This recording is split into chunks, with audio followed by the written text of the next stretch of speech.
Another day, and a member of Katseye is under serious allegations of bullying and substance abuse, not being a girl's girl. Mana and Adela fans are fighting on X again, and this time, it's bad. In this group aren't getting as much attention, or like, you have my vote as like the other countries are. Now, like, the Americans experience what, like, a Slovak would experience all the time. Like, we don't ever get represented, ever. And even the people that are, like, Manon, she's getting so much attention. You know, people are upset because she doesn't put a lot of effort and she doesn't show up for her teams a lot. This time it's Manu and Lara under public scrutiny. Let's get into this. So basically, some of the Katseye members have openly talked about their sexuality, right? Because of that, people online have started assuming things about the other members too, which is kind of messed up. Recently, someone took one of Manon Weaver's messages where she was just talking about the visuals of her groupmates and tried to counter her point by posting a random photo. The picture shows her sitting with two guys, an ashtray on the bed, and what looks like a wrapper in her mouth, though no one really knows the full context of that image. So now people are debating whether it's even real or just another case of people reaching and twisting things online. So apparently that photo first came from a Reddit post. Someone there claimed they knew Manon back when she lived in Switzerland and said some pretty harsh stuff about her, like that she used to do drugs and bully people before debut. Basically, they were trying to paint her as a terrible person based on alleged things from her past. The Reddit post said, Manon was a terrible person back in Switzerland. This person wrote, I've tried to talk about this on multiple occasions, but my comments get shut down everywhere. Just disclaimer, I met Manon once. We were never friends. All I know is that she was a terrible friend to everybody I talked to and was generally super rude. When you're in that certain circle of people in Switzerland, you'll know that. Manon was part of a larger circle in Zurich. They all took drugs together and everyone had some kind of drug problem. When they were shooting that show, it didn't surprise me some girls were saying Manon was lazy and was never there. She's the kind of person that got handed everything to her. This person is referring to Pop Star Academy drama here. She slept with her friends' boyfriends, exes, crushes, deliberately. On one occasion, a friend even asked her not to talk to a guy because he was her ex, and she deliberately went up to him. She queerbaits as well. She says she's bi, but played with a friend's feelings who genuinely was in love with her. She used her friends for substances, which isn't even the worst part. I mean, I can understand that. I was an addict myself. We make terrible decisions. But other than that, she just treated people like shit. If you weren't a friend, or she thought you were not worthy of some basic respect, she'd not even say hello to you or look at you once. A friend of mine told me as well when she first met her, she was trying to be nice. And Manon just whispered to a friend and laughed at her. When her friend group found out she deliberately slept with another friend's ex, they told her off, and she went to a bathroom and harmed herself and used it to make them all feel bad. I don't know why nobody else tries to expose her. I can't see someone like her get the admiration she gets when I know she's a terrible person. I hope to God she's better now and has her shit under control, but that won't change my wish to expose this info to the world. I can't post public comments on TikTok or IG because my friend asked me not to, since apparently her PR team found out about those comments making the rounds. I'm still going to post on here though, since the official fan, Katseye subreddit, deleted my post prior, of course. Also, it doesn't surprise me she did that move to be a pop star in America, Korea. She wanted to leave Switzerland because everyone hated her at some point for everything she did. You can ask anything, but as I said, I personally was never close, but those things make the rounds when you live Switzerland and know few people from that community. And under this Reddit post, a lot of people are saying she gives off that vibe and the whole group does. To support all of these claims, OP shared a pictures, where apparently Mano is holding a cigarette. Of course, some people are questioning these claims, and OP keeps replying to the comments and engaging with what others asked. Here's the English translation of what this person wrote. Also, the thing is, nobody has said anything publicly. None of her close friends from back then, and the only one I was close to was actually the friend who told me all this. But she said she doesn't want to make it public because she's moved on and there could be legal issues. Apparently, her PR team found out when I commented about it a bit publicly on TikTok, and that's why I'm keeping it anonymous now, because for me, it's not forgiven. Someone who treated a friend of mine that badly doesn't get my peace or respect. As for the others, I don't know why they're not speaking up, probably because they don't want to deal with the backlash and all that, and yeah, I really hope she's changed. If she's still like that, then eventually a big bomb is going to drop even without me or anyone else saying anything. And about the documentary, I wasn't surprised at all. I didn't even watch it fully, just the scenes where she was clearly being favored. Compared to the others, she has zero experience. Back in Switzerland, she only did drugs, partied, and got lucky on social media because of her looks. Another Reddit post is making rounds with some comments screenshots supposedly from people who knew Manon. I was on the other girl's live stream once and I asked her about Manon. She responded very negatively and called her bad word, I wish I was joking. Pre-debut, when she used to only think about substance and men and betray her friends to be the biggest pick-me in the country. She was a mess when she used to live in Zurich, Imfau, a very horrible person.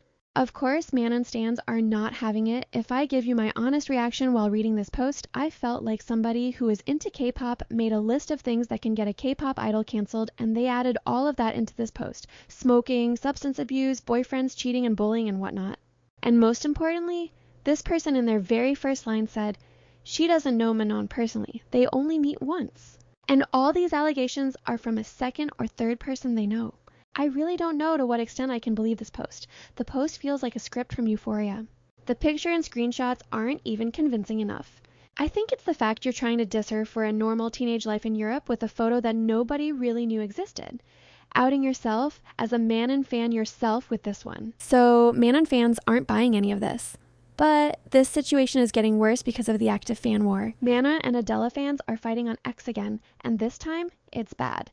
The whole tension actually goes way back to their trainee days on the show. It was a super high pressure environment, and footage showed Adela and others, including Sophia and Lara, who are now in Katseye, getting frustrated with Manon's work ethic early on. Manon, she's getting so much attention. You know, people are upset because she doesn't put a lot of effort and she doesn't show up for her teams a lot. And so people are upset that she is the person who's getting so much attention. It's not based on anything right now. It's just because she's pretty, and that's true. She is pretty. Is Manon here? No, she's not here. Okay. Manon clearly knows about it because she's literally spoken to me saying that she's upset that we're saying things and all that, but why are you upset that we're frustrated at you, like when it's you're doing, and we told you that we're upset. And this just has been going on since the month that she came here. American. Back then, Manon was new to everything. No formal training, no experience. And she got accused of skipping practices, not staying in the dorms, and relying on her visuals. Basically, people saying she had pretty privilege. To her credit, Manon really improved over time. She debuted with Catseye in June 2024, and fans grew to love her charisma and how much she'd grown. Adela, on the other hand, went solo and built her own niche fan base. She's often talked about the grief she felt from her trainee days in her music without directly naming names.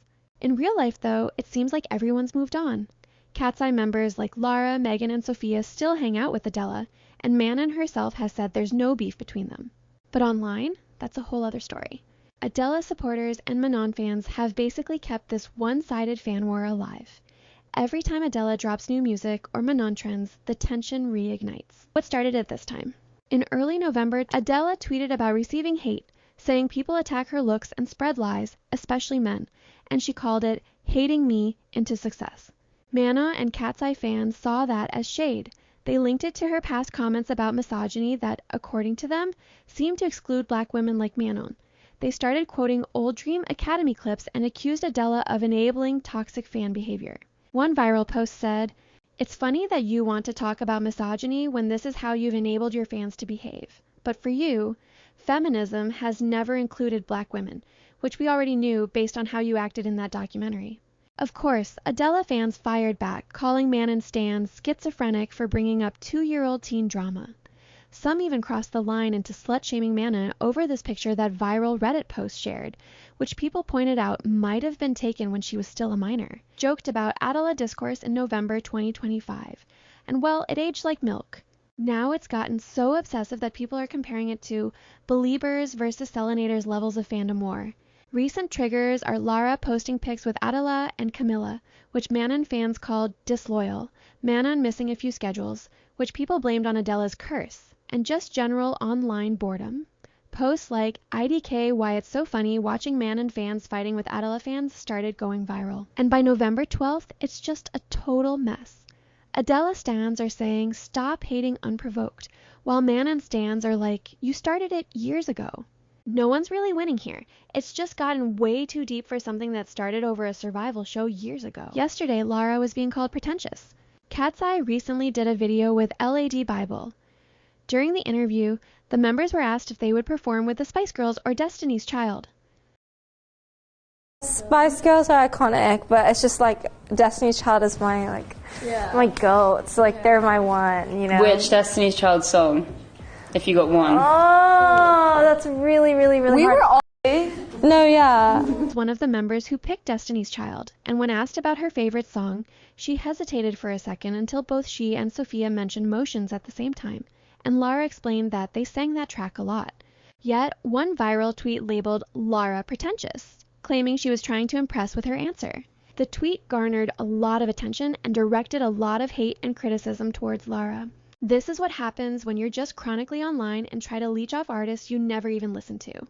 Girl just stuck with TikTok at peak. The amount of times they've claimed to love a certain artist and been called out about knowing nothing about them. This person is referencing the VMA's Mariah Carey music video question, and they couldn't answer any favorite video at that moment, and it got really awkward. Have a favorite Mariah Carey music video? Favorite Mariah Carey music video? Which Katseye replied to with their Halloween this year, dressing up as each Mariah Carey.